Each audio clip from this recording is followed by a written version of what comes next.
La Comisión Federal del Comercio de Estados Unidos hace una advertencia a las empresas de no utilizar los datos de los estadounidenses en entrenamientos de modelos de inteligencia artificial. ¿Cómo debemos proteger nuestra información personal y privacidad? Lo discutimos.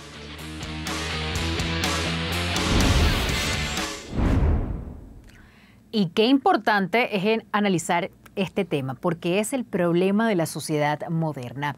Vamos a saber más de cómo conservar nuestra privacidad en la era de la inteligencia artificial y para ello saludamos al profesor José Guerrero de la Universidad de Georgetown, quien se encuentra con nosotros en vivo desde Washington. José, gracias por acompañarnos hoy en CNN Dinero.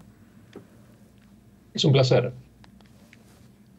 A ver, teniendo en cuenta que el Internet de las cosas, el mundo del www o www, lo que uno hace en esa computadora es realmente abierto, pero sin embargo nuestros datos deberían ser privados.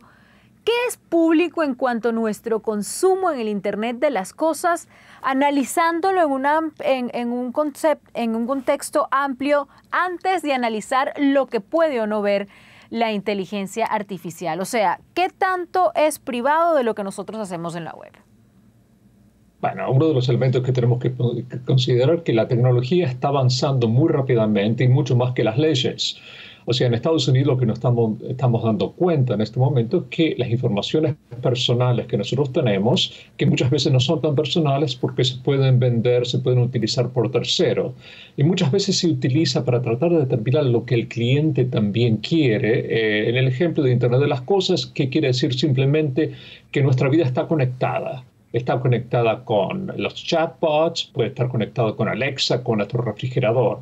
Entonces, evidentemente, lo que queremos nosotros, desde el punto de vista inocente, es que las cosas sean mucho más fáciles. El problema que tenemos ahora, que nos estamos dando cuenta con respecto a avances como Internet de las Cosas, como la inteligencia artificial, que esa información también se necesita, aunque parezca una cosa sorprendente, para mejorar los modelos. Y por eso, en este momento, Estados Unidos, la Unión Europea está tratando de hablar de elementos como fiable y seguro, que respeten nuestros derechos. Y evidentemente es muy difícil legislar ese tipo de elementos.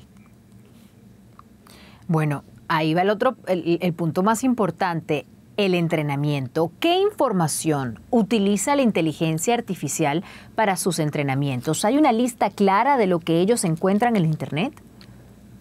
Bueno, generalmente toda la información que nosotros tenemos que hacer una diferencia entre Estados Unidos y otros países.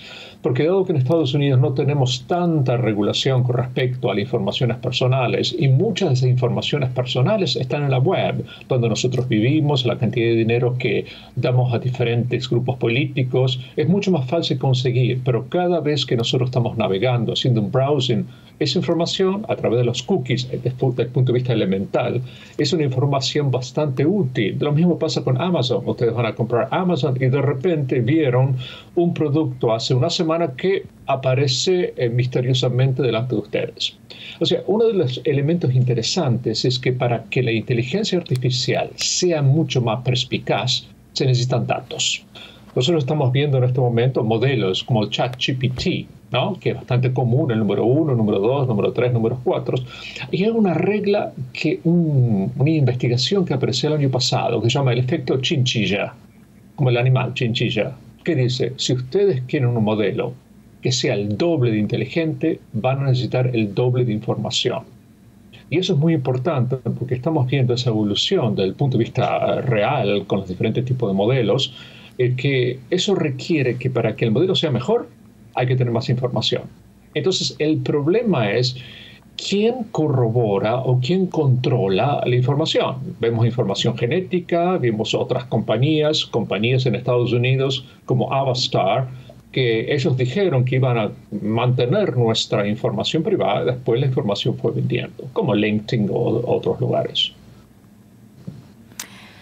¿Qué tan grave es lo que está haciendo la inteligencia artificial para nuestros datos? O sea, te pregunto esto porque hay que mencionar la actual demanda, por ejemplo, del New York Times, que ellos aseguran que aplicaciones o inteligencia, tecnología como ChatGPT está utilizando sus modelos de periodismo para poder crear, llamémoslo de alguna manera, artículos periodísticos o artículos, información muy similar a los periodistas del New York Times. Entonces, yo soy una periodista, una figura pública, Alejandra Orá, tengo mis redes sociales, Instagram, Twitter, Facebook, escribo los artículos personales, más allá de lo que hago en CNN en español. ¿Cuánto podrían utilizar ellos de lo que publico, fotografías, videos, artículos, etcétera, para entrenar a sus, no sé, llamarlos bots, tecnología en redes como esta?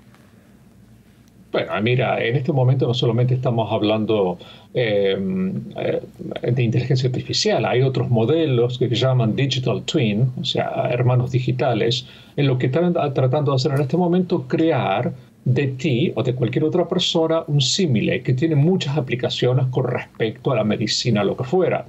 Pero el problema es el siguiente, el problema es que la inteligencia artificial necesita datos y puede barrer toda tu información y crear una pseudo Alejandra. A medida que pasa el tiempo, esto lo vimos en este momento con ChatGPT 4, que es realmente uno de los modelos del 2017 es increíble en inteligencia artificial. Ahora, en junio, supuestamente, aparece ChatGPT 5, que va a ser muchísimo más complejo. Entonces, el problema que en este momento tenemos con la inteligencia artificial, con los modelos, que muchos modelos que generan información genera lo que se llaman alucinaciones. Una alucinación en inteligencia artificial quiere decir que tú empiezas a hablar con el ChatGPT, te da información y esa información no es cierta.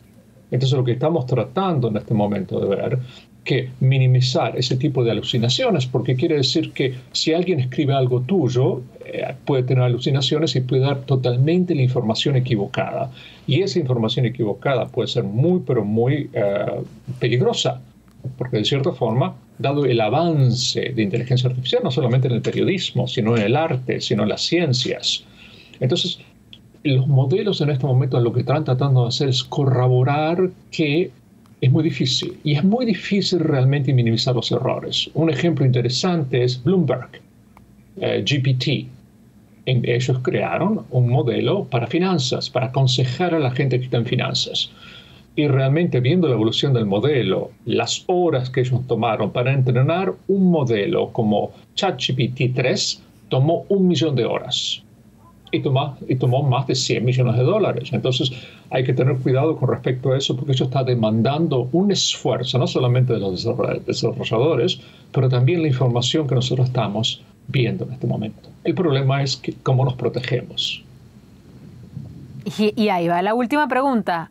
¿Cómo protegerte en un mundo donde uno siente que, bueno, no siente, lo sabemos, que poner un perfil privado no hace absolutamente nada para que no roben tus datos, que en el mundo que vivimos no podemos desaparecer de la Internet, porque hasta nuestros datos oficiales, al menos en Estados Unidos, si uno compra una casa, si uno tiene un automóvil, si uno registra una placa de auto o incluso si uno tiene una licencia, toda esa información es pública. Entonces, ¿cómo vamos a llegar a proteger nuestros datos de la inteligencia artificial para que la gente, bueno, primero no los utilice de la manera incorrecta y segundo no empiecen a crear alucinaciones como mencionabas, pero también cómo podemos protegernos en términos generales? Porque yo siento que mientras más cosas inteligentes sigamos creando, como el caso de la inteligencia artificial, se va a convertir en la última gran invención del ser humano. Sí, la singularidad, evidentemente. Uno de los elementos que tenemos que ver el contexto nacional. Eso va a depender de país en país. El acto o la acta de inteligencia artificial en Estados Unidos, de la Unión Europea, pone grandes barreras para la transferencia de información. En Estados Unidos, dado que no tenemos una regulación general, lo que estamos tratando de hacer en este momento es estudiarlo. Ahora, el problema es el siguiente. Lo vimos en Estados Unidos con respecto a los diputados y a los senadores. Nos dimos cuenta que la gente no sabía demasiado. Por eso fue Altman que creó ChatGPT para informarles lo que era. Y tenemos que también tener cuidado de las informaciones que damos. Generalmente cuando utilizamos un chat, un bot conversacional, traten de minimizar lo más pronto toda la información relacionada personal, pero algunas veces es muy difícil. Un caso típico fue una persona que tenía que ir a un funeral, interactuar con la compañía aérea simplemente con el chat. Y lamentablemente, él compró el pasaje y el chatbot le dijo que no se preocupe, cuando usted vuelva le vamos a devolver el dinero. Cuando llamó a la compañía aérea, la compañía dice, no, eso es totalmente equivocado. Nosotros, la compañía aérea, somos una entidad legal diferente del chatbot. Y eso está creando, después una solución que le dieron la razón al cliente, pero lo que estamos viendo en este momento es que hay que tener mucho cuidado en qué forma damos informaciones. Cuando nosotros estamos utilizando un chatbot, todo ese tipo de información, cuando ustedes le contactan, toda su dirección de internet, está interconectada. Pero ahora se ve mucho más evidente por el avance de la tecnología, pero eso ha pasado desde la invención de internet, en el cual nosotros sabemos que nuestra información ya no es nuestra información. Y el problema es, en este momento, con la evolución de inteligencia artificial, las cosas están mucho más complicadas, mucho más interesantes, así que tenemos mucho más cuidado. Por eso necesitamos diferentes tipos de legislaciones en diferentes países. Y sobre todo una legislación donde uno pueda proteger su identidad física, porque a mí me preocupa muchísimo cómo ahora la gente puede, gracias a la inteligencia artificial, tomar el rostro de uno, sus ademanes, su forma de hablar, y lo digo yo en mi caso, y pueden crear no solamente una pseudo Alejandra de las cosas que hace el internet, sino cómo se ve y cómo habla. José Guerrero Cusumano, de la Universidad de Georgetown, gracias por acompañarnos. Un placer. Chao, chao.